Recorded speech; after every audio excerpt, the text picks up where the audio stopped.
So guys, good morning. Uwi na tayo. Labas tayo ng Southville. Kaka-pick up na natin ang kamote tsaka Karachi. Karachi orange.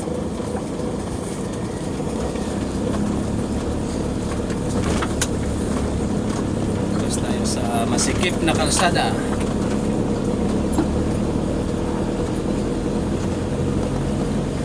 Kanan tayo dito.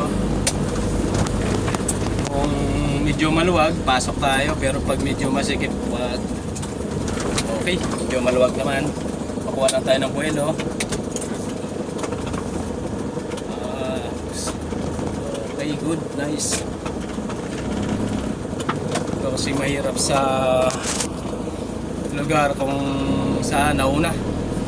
Kung mauna yung lote, kawawa yung kalsada, maliit na titira.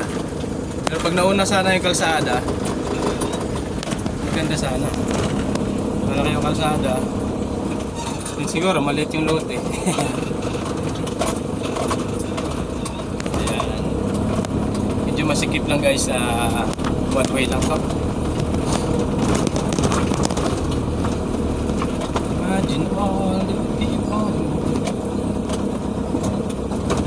Hindi siya pwede ituwi kasi yung mga nakaparada iba.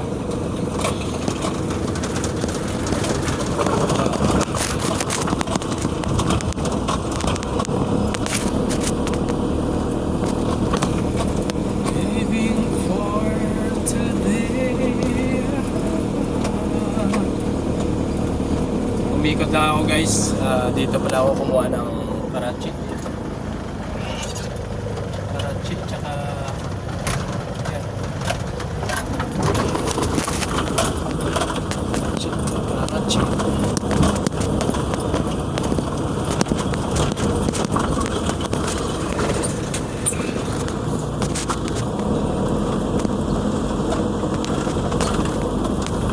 bitin pa sa ahon. Guys, ito yung lugar na tinatawag nilang Terminal Dilaw. Ito yung terminal namin dati nung ako'y nag-jeep pa. Dito kami pumipila para kumuha ng pasahero. Tapos tayo ng Marcos Highway. Tiyempo tayo kasi may lalabas na. Yan, Marikina Painaan. Yan yung mga dati naming kasama na pinalitan yung modern, yung mga jeep.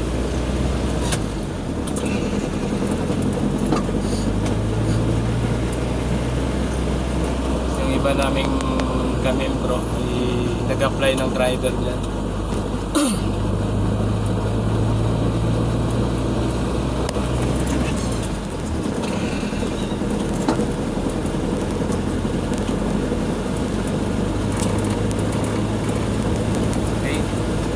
Pauwi na tayo guys.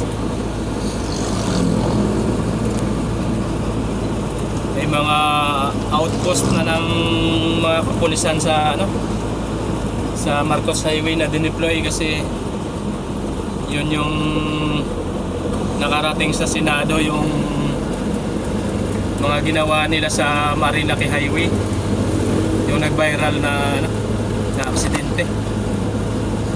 Kaya maraming HPG at saka kapulisan na dineploy dito sa Marcos Highway ngayon.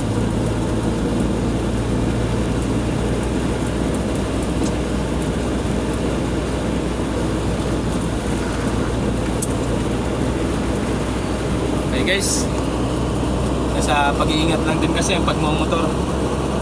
Kaya lang yung iba naglalabis na, ginawa ng